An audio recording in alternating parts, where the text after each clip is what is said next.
Pues volvemos al segundo libro de Samuel, volvemos a la vida de David.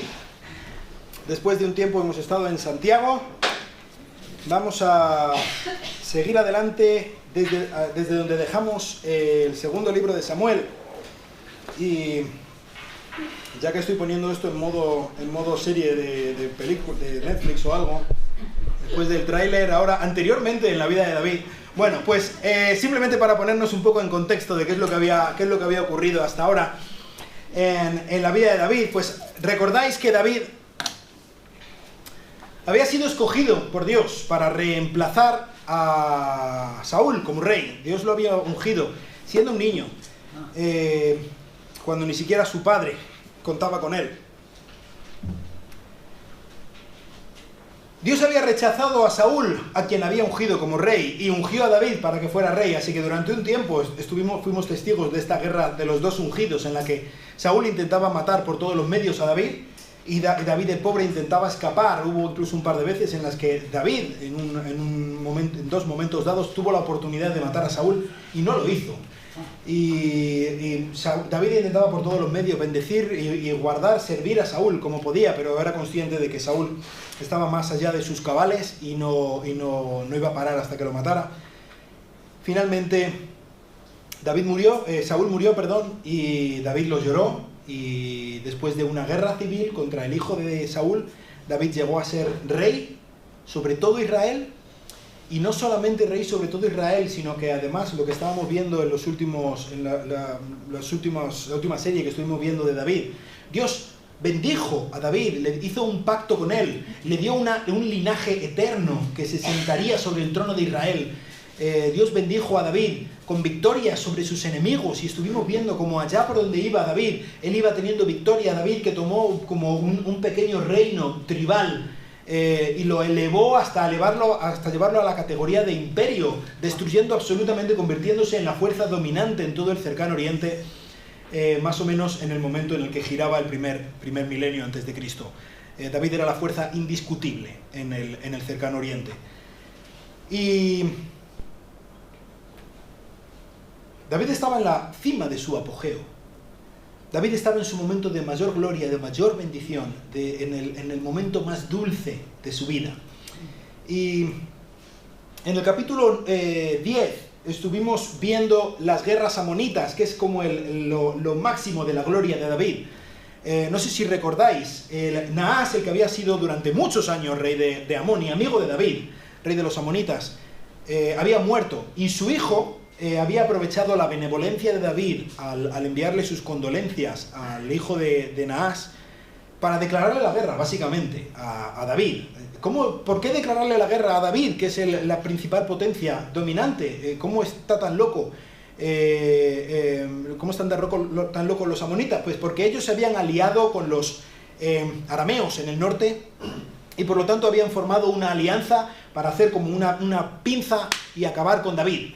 Pero Joab y su hermano Abisai salieron de esta trampa airosos con la ayuda de Dios, y no solamente esto, sino que directamente reunieron todas las tropas de Israel y fueron al norte a por los arameos, a quienes destruyeron por completo, y ahora sí David se quedó como la fuerza dominante de todo el cercano oriente. Pero si recordáis, no fueron a por los amonitas. Los amonitas fueron los que incitaron esta guerra, pero luego se quedaron, cuando vieron que perdieron la batalla, se quedaron detrás de los muros de su ciudad, de su capital.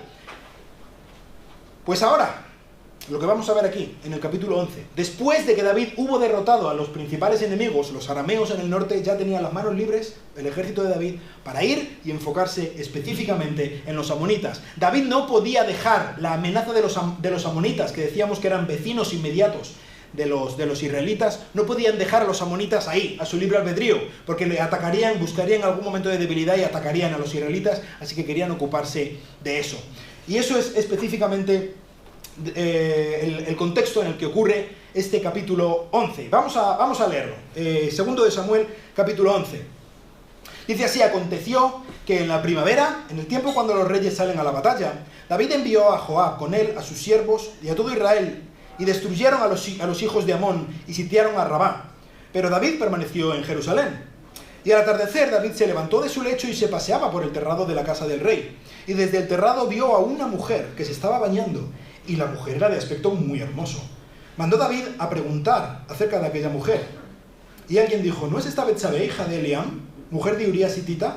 David envió mensajeros y la tomó, y cuando ella vino a él, él durmió con ella. Y después ella se purificó de su inmundicia, regresó a su casa, y la mujer concibió y envió aviso a David, diciendo, estoy encinta.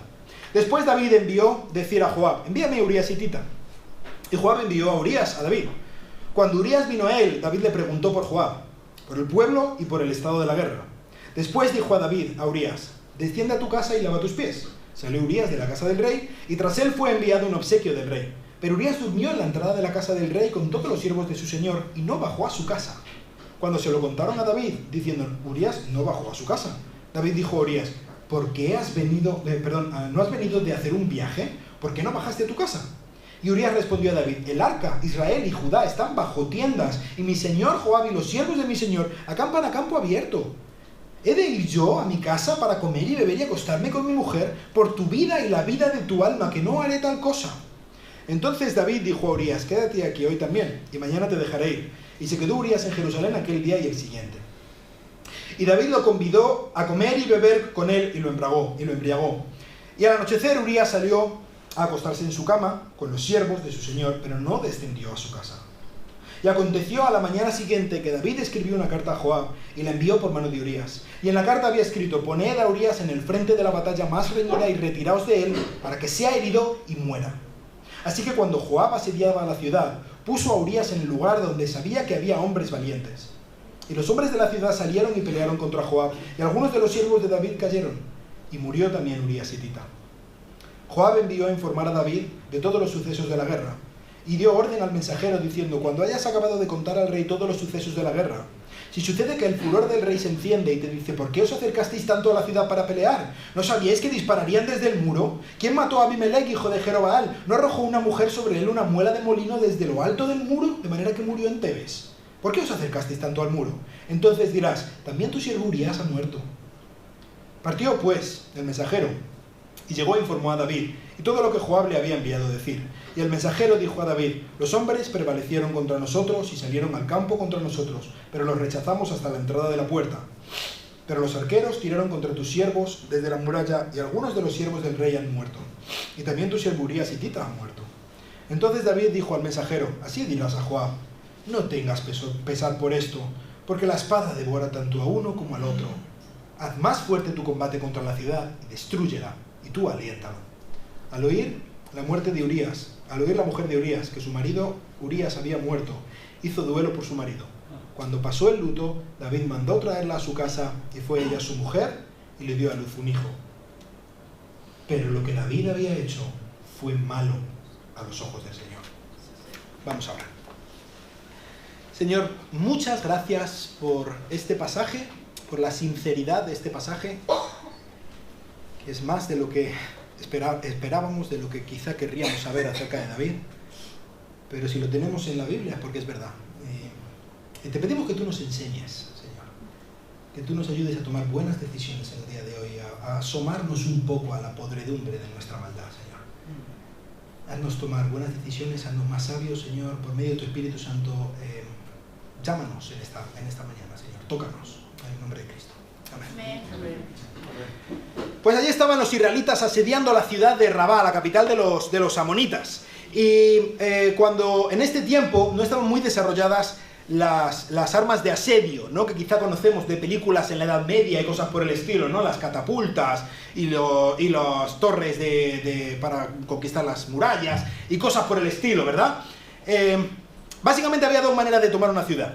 Una era al asalto, y cuando digo al asalto era al asalto, literalmente, pues escalando la muralla o a mano viva o con una escala o algo por el estilo.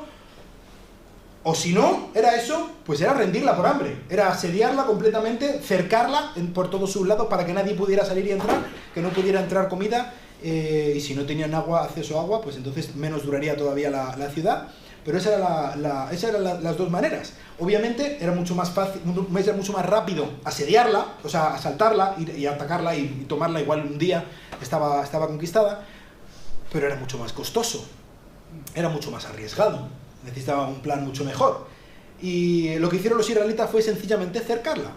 Esto es algo que puede durar bastante tiempo, ¿eh? Por ejemplo, tenemos en el segundo libro de los Reyes, capítulo 25, ahí tenemos el relato de cómo Nabucodonosor rindió Jerusalén.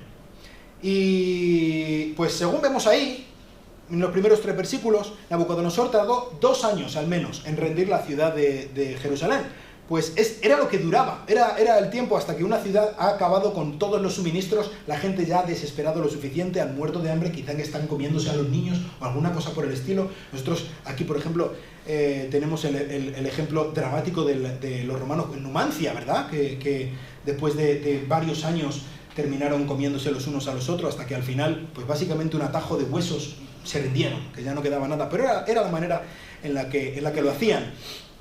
Entonces, durante este tiempo que estaban rindiendo ya el último enemigo de David, ya después de esto ya no había nadie que pudiera toser absolutamente a David. Es donde está enmarcado el relato que tenemos hoy. Y dice que esto ocurrió en la primavera, que es el tiempo en el que los reyes normalmente salían a la guerra. La primavera es mucho más favorable para la guerra por varios motivos. El primero, desde luego, climático, ¿no? Es mucho más cómodo salir sin que te esté nevando, si te estáis granizando, lloviendo todo el día y tal. Es mucho más cómodo ir a andar quizá 200, 300 kilómetros. No había buenos caminos, ni carreteras, ni autobuses en este tiempo. Entonces estaban básicamente campo a través, tenían que atravesar cenagales y ríos y bosques. Entonces era todo mucho más difícil con mal tiempo. Entonces climatológicamente, también por el terreno era mucho más sencillo, pero también hay otro factor que creo que es muy importante para esto, y es que otro de los grandes peligros y dificultades para poder llevar a cabo un ataque fuera del territorio propio es cómo mantener el ejército, cómo darles de comer, ¿no? Entonces ellos atacaban en el tiempo de la primavera porque es cuando es el tiempo de la cosecha, cuando empieza el tiempo de la cosecha, del trigo y de la cebada y tal. Entonces no solamente privan a los enemigos de su grano que han estado cultivando, sino que además es lo que ellos comen. Ya no tienen que traer comida de fuera porque ellos están comiendo del trigo de los enemigos. Así que este es el momento en el que fue el ataque contra la ciudad de Rabá. Entonces es en este momento en el que dice que David, cuando David envió a Joab, con él y sus siervos, a todo Israel, para destruir a los hijos de Amón y sitiar a Rabá. Pero David se quedó en Jerusalén. ¿Por qué se quedó David en Jerusalén? Nunca nos habían llamado la atención en todas las campañas de David, tan específicamente acerca de este hecho. Muchas veces tiramos muchas piedras a David por el hecho de que se quedó en Jerusalén, y en un sentido tiene razón. Pero sabes, ya otras veces, aunque el narrador no lo ha puesto con tanto protagonismo, ya se ha visto que David normalmente no acudía a las guerras. ¿Os acordáis, por ejemplo, en plena guerra civil? David contra Isboset. La guerra, en teoría, era de David contra Isboset. ¿Quiénes eran los que luchaban? Joab contra Abner. Ellos eran los que luchaban. David no iba allí al frente. En el capítulo 10 hemos estado viendo las guerras contra los amonitas. David no fue. Fue Joab con Abisai. Normalmente David no iba. También yo creo que tiene algo que ver, por ejemplo, en el capítulo 21 de este mismo libro, versículo 17, más adelante, nos encontramos una escena en la que los hombres de David, los soldados fuertes de David, le dicen a David: mira, tú mejor quédate quietito en casa, ¿vale? Porque eres mucho más útil vivo que muerto. Por el bienestar de la nación, por tu propio bienestar, quédate en casa porque eres un blanco. Todo el mundo quiere matarte a ti cuando vamos a una batalla. Entonces perdemos el tiempo intentando protegerte a ti y algún día vas a morir. Y entonces se va a echar abajo todo. Mejor quédate tranquilamente y sigues siendo rey y nosotros luchamos. Tú no te preocupes por eso, que nosotros luchamos. Entonces en un sentido es normal. Hay un sentido en el que es normal que David se quede, ¿no? Hoy en día, el presidente del gobierno o el rey no va al frente a luchar, ¿no? No es así como funciona, porque es más importante que él esté vivo, ¿no? Ahora, lo importante, yo creo, no es sencillamente que David se quedara en Jerusalén, sino que vemos a un David que ha bajado los brazos completamente. Vemos a un David que ha perdido la perspectiva absolutamente. Vemos a un David ocioso. Y no hay nada, escuchadme todos y todas, pero específicamente todos, hombres. No hay nada más peligroso que un hombre ocioso. Y con esto, Juan, jubilación, cuidado, pero todos en general. Todos en general. Es malo para el hombre que esté sin hacer nada. Malo. Muy malo. Y aquí vemos el ejemplo. Aquí nos encontramos a David, que se levanta por la tarde. Si se levanta por la tarde, se levanta de haberse echado la siesta de su vida, ¿no? Que no es malo echarse la siesta. Pues David, sí. De hecho, normalmente en el mayor calor de la tarde, pues dormían, se estaban tranquilamente dentro. Y entonces, después de la siesta, sube.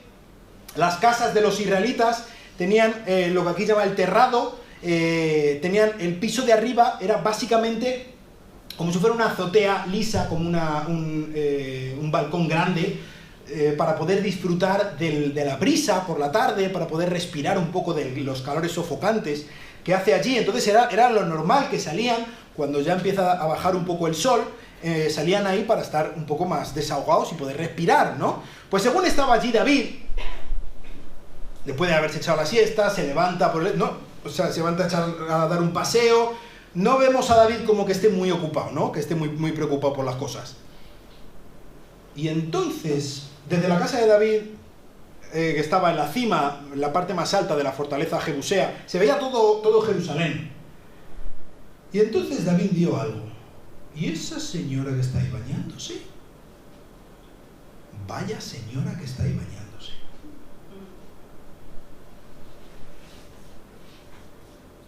Normalmente, las casas israelitas tenían como un patio interior, y en este patio interior es donde se aseaban. No tenían agua corriente, así que lo traían en tinajas o algo, y entonces era ahí donde se aseaban, y probablemente David, desde su perspectiva más alta, pues pudiera ver algunas personas, y justo pues vio a una señora que estaba allí bañándose, y la señora pues resulta que estaba de bastante buen ver. Entonces David dijo, uy, esta... A ver, sirviente, ven aquí. Mira, ¿tú ves a esa señora que está allí en porretas? Sí. Pues a ver, infórmame de quién es. Que está en porretas, que está desnuda, ¿vale? Entonces, ¿hasta ahora David había hecho algo malo? Bueno, quizá, no lo sé. No necesariamente, ¿no?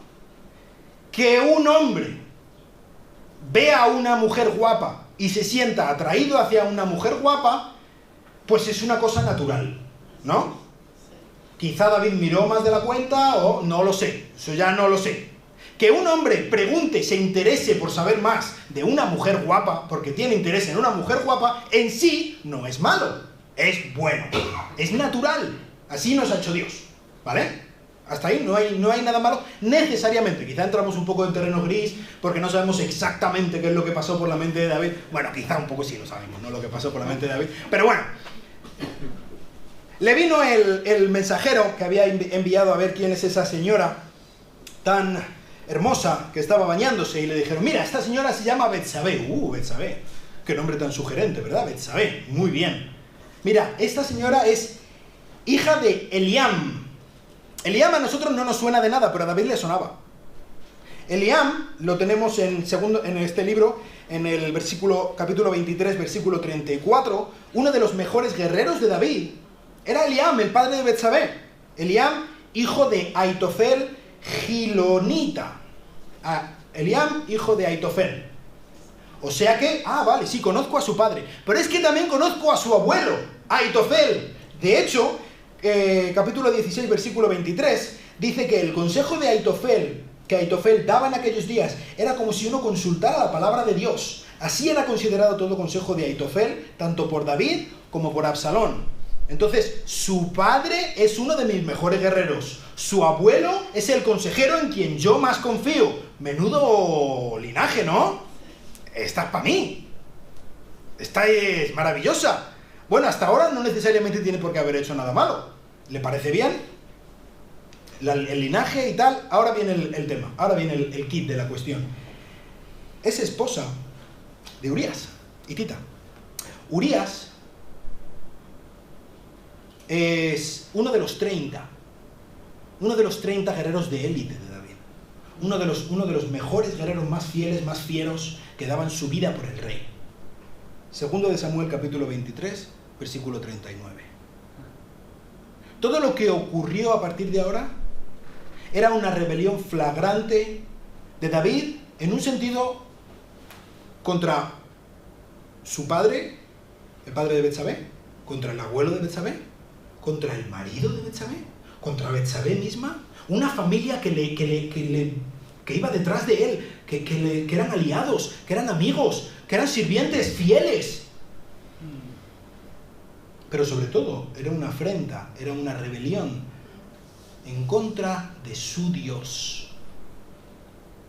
Porque entonces David mandó llamar a Betsabé para que fuera donde él. Probablemente Betsabé se estaba bañando, se estaba aseando en ese momento, según lo que vemos a continuación, porque tenía la menstruación, tenía la regla. Entonces cuando pasó la menstruación fue donde David, y David se acostó con ella. Y bueno, cada uno volvió a su casa y a otra cosa mariposa, ¿no? Aquí no ha pasado nada, esto es un lío de una noche, ¿no? Como se dice, y ya está, no ha pasado nada. Vale, pues venga, aquí en la mar con dulce, ningún problema. El problema llegó cuando, unos días más tarde, llegó Betsabé y le dijo: oye, David, estoy embarazada. Si ella acababa de tener la menstruación justo antes, justo en el momento en el que termina la menstruación, me ha acostado con ella, que es el momento en el que mejor puede concebir, desde luego de su marido no puede ser. Es decir, tengo un problema gordo.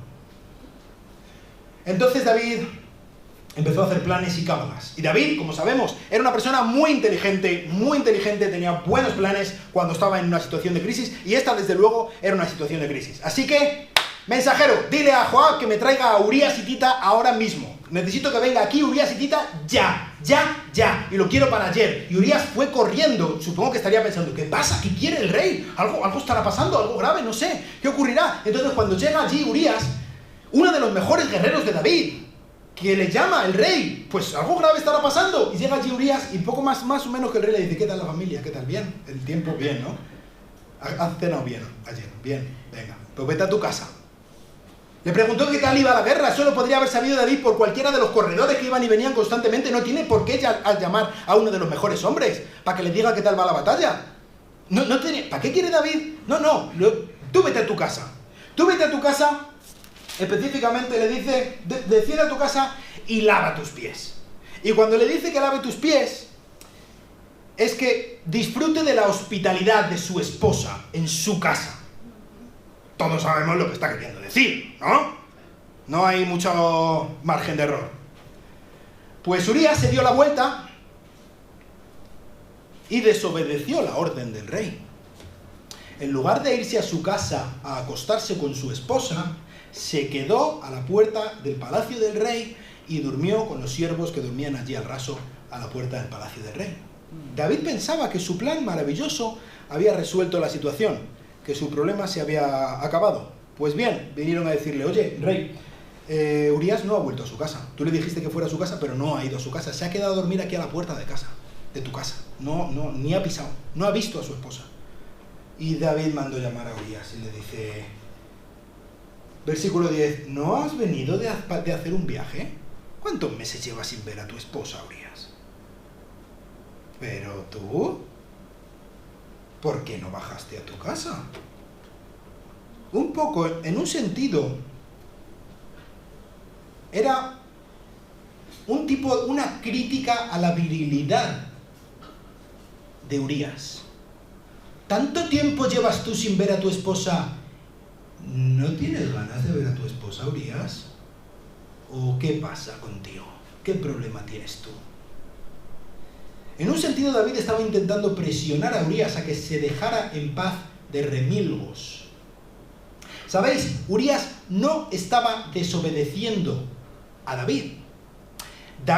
Urías, de hecho, estaba siguiendo lo que David había dicho desde un principio. ¿Os acordáis que David sostenía que todos los que luchaban con él en el ejército de Israel. Estaban haciendo un deber sagrado y que por lo tanto tenían que ser puros ritualmente. David prohibía que todos los que iban al ejército con él, que todos los que luchaban en los ejércitos del Señor, tuvieran relaciones con mujeres justo antes de haber ido a luchar, porque tenían que ser puros. Urías estaba cumpliendo exactamente lo que David le había dicho. Además, Urías, él decía, no es que te sea infiel a ti, yo es que te soy fiel a ti de lo que tú has dicho, pero además soy fiel a Joab, que está allí durmiendo al raso en el campo, a todos los soldados del ejército de Israel, a todos los siervos que están aquí durmiendo en la calle. ¿Con qué narices me voy yo ahí a acostar con mi esposa y a disfrutar de mi esposa mientras los enemigos de Dios, mientras los enemigos de Israel siguen burlándose de nosotros? ¡No! Y aquí fue donde David ya vio que la cosa no tenía salida. Le dijo Urías, por tu vida y por la vida de tu alma, que no haré tal cosa. Juro que no voy a ir a acostarme con mi mujer. Bueno, el plan A ha fracasado. Vamos a pasar al plan B. Urías, te invito a un botellón. Esta noche en mi casa. Y entonces allí preparó un banquete y corría el vino, y David dice específicamente, activamente, David emborrachó a Urías.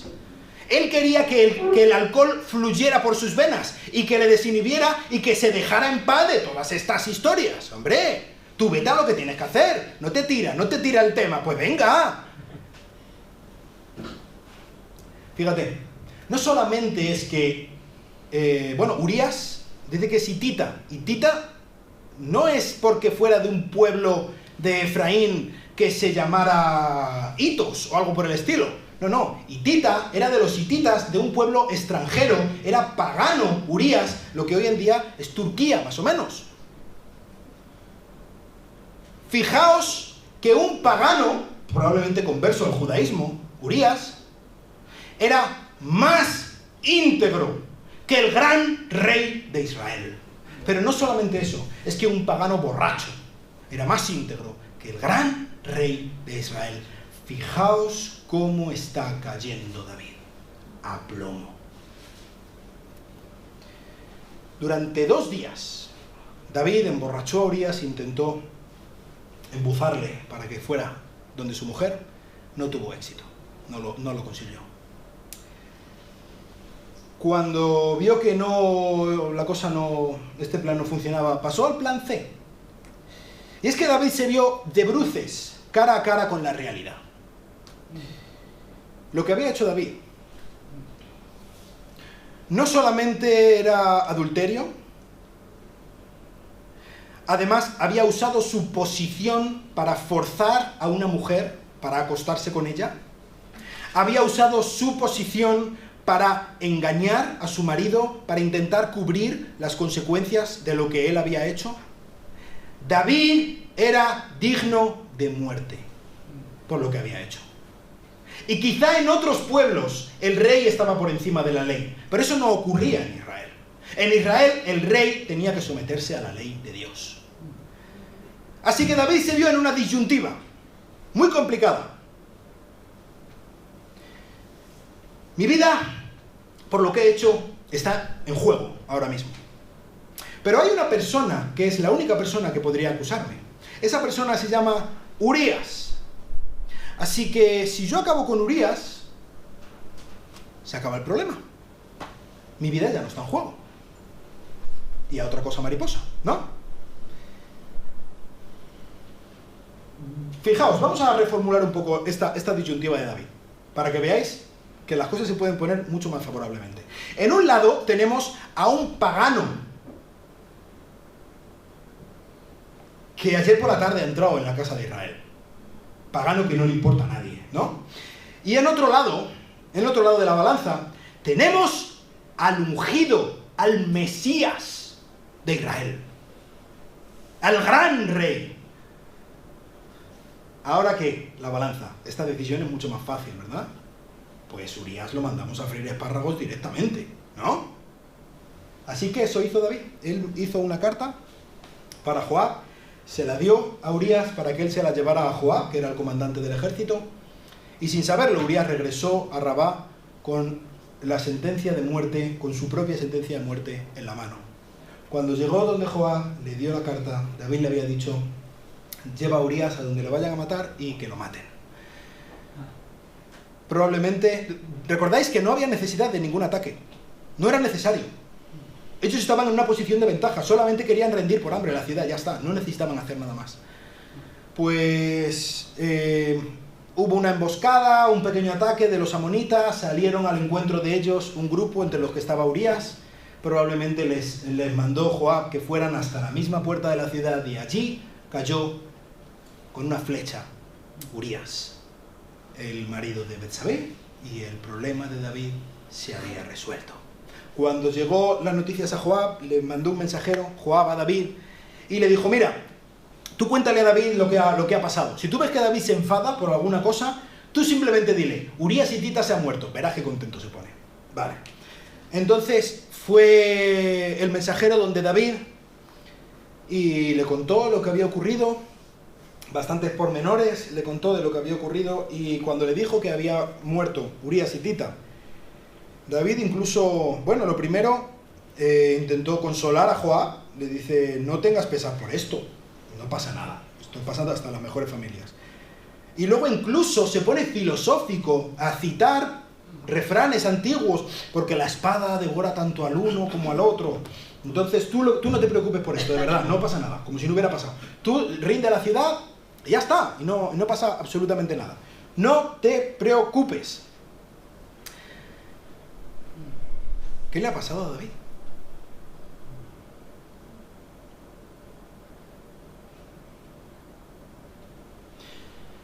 El versículo 27 es el final feliz, ¿no? Bueno, Betsabé se entera de la muerte de su marido, llora a su marido, hace el luto preceptivo. Por ejemplo, sabemos que Moisés y Aarón fueron 30 días de luto, quizá fue ese tiempo, quizá algo menos, no sabemos. Y después David la mandó llamar, se casó con ella. Fijaos, David incluso pudo, yo no sé si esto es lo que ocurrió, pero perfectamente podría haber ocurrido. David incluso pudo hacer pasar esto como algo bueno para él. Urías era extranjero.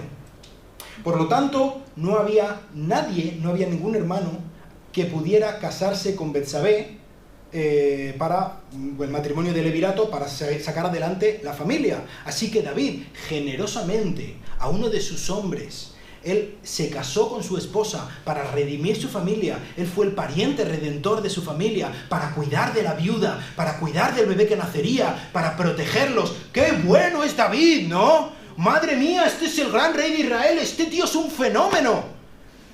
Yo no sé si eso fue lo que hizo David. Yo no sé si engañó a alguien o intentó hacerlo. Lo que sí que sé es que hubo alguien a quien no engañó. Para nada lo engañó. Y Dios vio el corazón de David. Dios, que había visto el corazón de David cuando lo había llamado allí en los montes de Belén, cuando nadie contaba con él, y le había escogido por su corazón. No mires la estatura, no mires el aspecto que tiene, no, mires su corazón, porque yo he escogido a este por su corazón. Ahora Dios se asomaba al corazón de David y lo que veía era podredumbre, era porquería, era basura. Pura maldad había ahí dentro del corazón de David. Lo que David había hecho fue malo a los ojos del Señor. Puede parecer un final feliz. Puede parecer que aquí David, el injusto, el perverso, se sale con la suya, pero Dios todavía no ha dicho su última palabra. ¿Qué podemos aprender nosotros de este texto? Pues, lo primero, decíamos antes que ¿qué le había pasado a David? Y ¿recordáis? David había compuesto endechas, elegías, canciones preciosas para honrar, para llorar a sus enemigos, a Saúl, a Abner. Muertes en las que él no había tenido nada que ver, absolutamente nada que ver. De hecho, él castigó a los que habían tenido que ver. ¿Y ahora? David había ordenado la muerte de uno de sus mejores hombres, de sus mayores aliados, de sus más fieles servidores. Él había dicho, mátalo. Y cuando le dicen que ha muerto, este hombre que probablemente le habría salvado la vida en alguna ocasión, David se pone filosófico. No te preocupes, algunas veces se mueren unos, otras veces se mueren otros, no somos nada. David, no sé si os pasa a vosotros, yo miro a David y no le reconozco. ¿Qué le ha pasado a David? ¿Cómo ha podido llegar hasta este agujero, hasta este sumidero de porquería, David? ¿Qué ha pasado en el corazón de David? ¿Saben lo que ha pasado? Una cosita pequeñita. David bajó los brazos. David, por bajar los brazos, perdió el enfoque correcto. Dejó de depender de su Dios, porque estaba tranquilo, estaba cómodo. Dejó de mirar a su Dios, dejó de intentar agradar a su Dios y empezó a intentar agradarse a sí mismo. Y él se paseaba tranquilamente por la azotea, porque no había ningún problema, porque no se requería nada de él y porque estaba todo bien. Y es en ese momento en el que David bajó los brazos, en el que David estaba ocioso, ¿qué ocurrió? Un paso llegó al otro, un paso llegó al otro, conforme se iba descendiendo más en la espiral de maldad y de pecado de David, más se iba justificando a sí mismo, su conciencia y su corazón más se iba endureciendo, hasta el punto que el David del principio y el David del final eran absolutamente personas diferentes. ¿Sabes? Esto te puede ocurrir a ti y esto me puede ocurrir a mí. Lo importante no es cómo empezamos la carrera, ¿eh? Lo importante es cómo la acabamos. Mucho cuidado con bajar los brazos.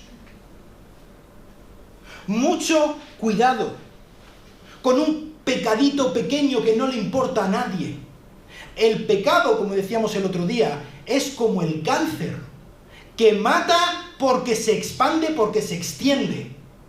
Y si no se le ataja desde un principio, el pecado, si no se confiesa, si no se arrepiente, cuando es algo muy pequeñito, como vimos en Santiago, ¿verdad?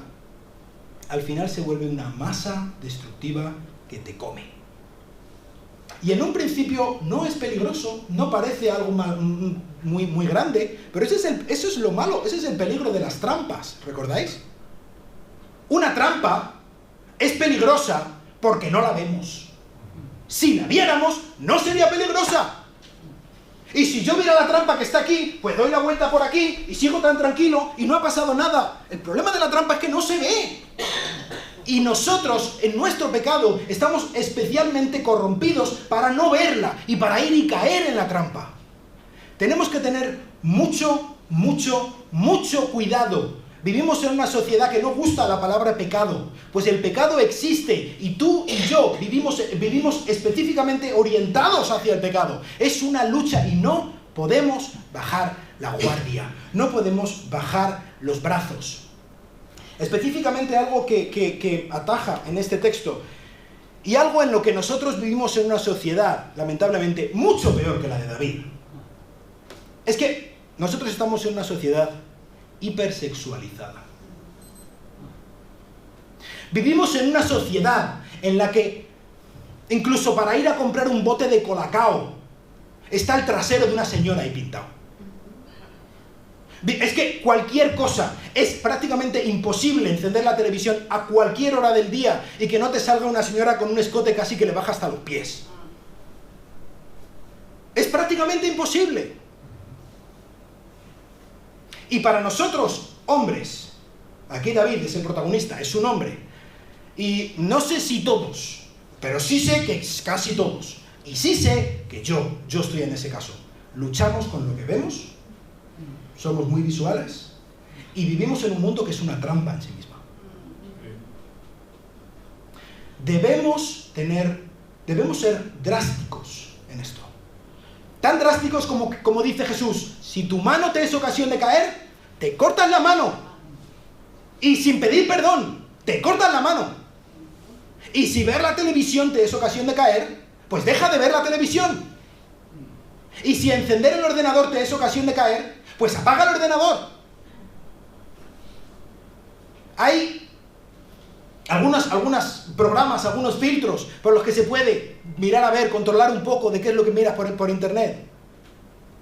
Hay hermanos aquí en esta iglesia que estamos luchando con lo mismo y que debemos apoyarnos unos a otros. Lo veíamos el último día cuando estábamos hablando de que decía Santiago, confesaos vuestros pecados unos a otros, orad unos por otros, necesitamos unos de otros. No solamente confesar los pecados porque yo le llamo imbécil a alguien y le confieso, oye, perdona que te he dicho esto. No, confiesa, mira, que yo estoy luchando con esto, es que ayer he caído con esto, es que necesito ayuda.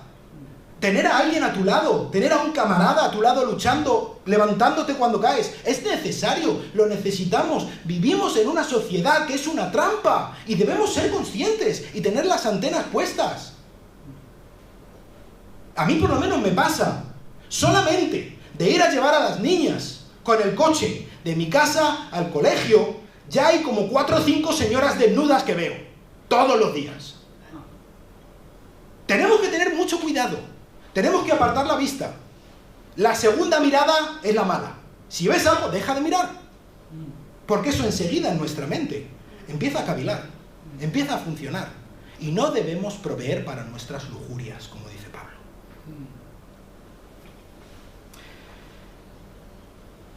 Este capítulo, desde luego, es dramático, ¿verdad? Elimina todo el brillo de David. Todo lo bueno que hemos visto de David, de repente, ¡pum!, implosiona. David se convierte en otra persona absolutamente diferente. Y decíamos desde el principio que la pregunta que sobrevuela todos los libros de Samuel es, ¿quién puede ser el rey de Israel?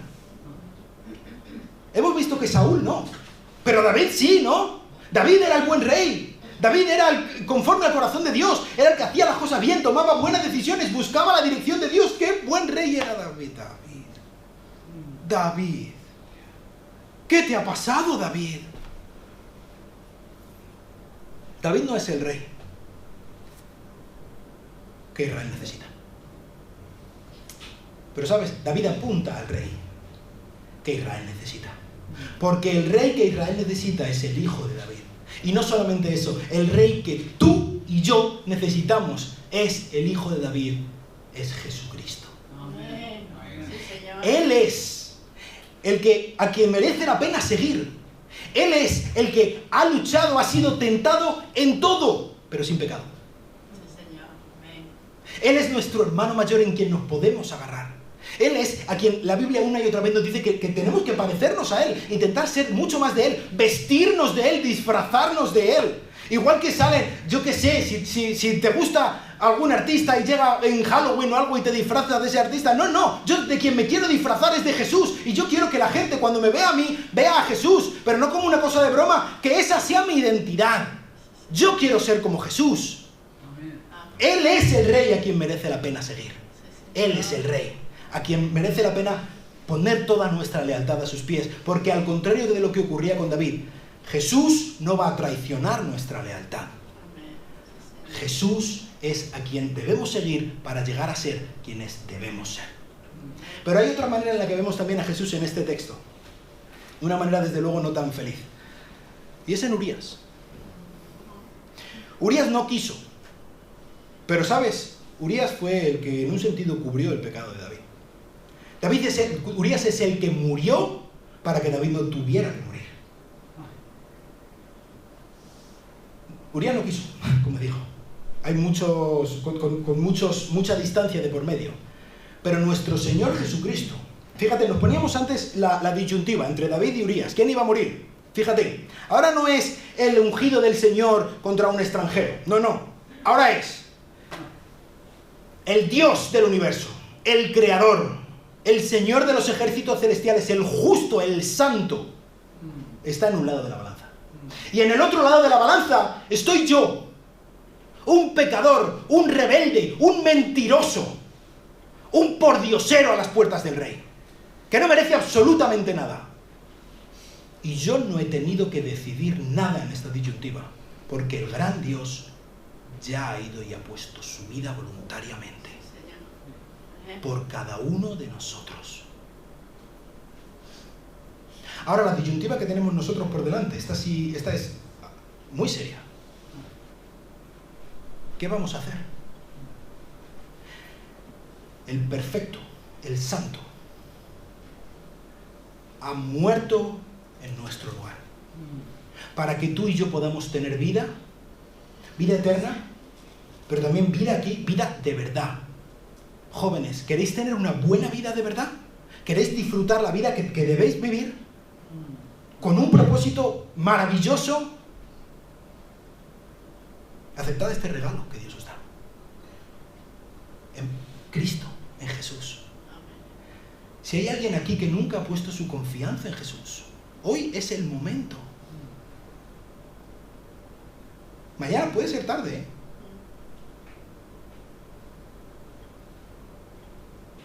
Dios nos ha hecho el regalo de nuestras vidas. Nos ha tocado la lotería más grande que nos puede haber tocado. Lo único que tenemos que hacer para aceptar esta vida eterna, esta vida abundante, esta vida con propósito, siguiendo al mejor que podemos seguir, al gran héroe, es como un mendigo, como un pordiosero. Poner así la mano y decir, sí, dámelo. Yo quiero la salvación que Cristo me da. Yo quiero que Cristo sea mi Salvador. No hay nada más que podamos hacer, pero es que no hay nada más que tengamos que hacer. Él ya lo ha hecho todo. Vamos a orar. Señor, muchísimas gracias por Jesucristo. Muchísimas gracias porque a pesar del mal ejemplo de David, tenemos el gran ejemplo de Jesús. Pero también te damos gracias por el ejemplo de David, que podemos aprender del mal ejemplo de David, Señor. Ayúdanos a no bajar los brazos, Señor. Te quiero rogar por cada uno de mis hermanos hombres aquí, Señor.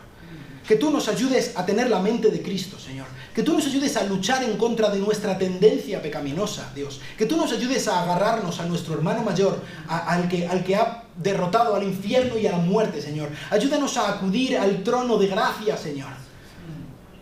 Te ruego que tú nos ayudes a ser los hombres que tú quieres que seamos, Dios. También por mis hermanas aquí. Te pido que cada uno de nosotros tú nos des la intención de luchar contra nuestra maldad agarrados a Cristo y para su gloria, Señor. Y te quiero rogar especialmente por cada una de las personas que están aquí y nunca han puesto su confianza en ti, Dios. Señor, ten misericordia de ellos, Señor. Por medio de tu Espíritu Santo, convéncelos de la necesidad tremenda que tienen de ti, Dios. Que sin ti no tienen nada, absolutamente nada, por mucho que piensen que tengan, Señor. Lo único que tienen que hacer es clamar a Cristo. Y con Cristo lo tendrán todo. Muchas gracias por Cristo, Señor. Gracias en el nombre precioso de nuestro Salvador. Amén. Amén. Que Dios os bendiga.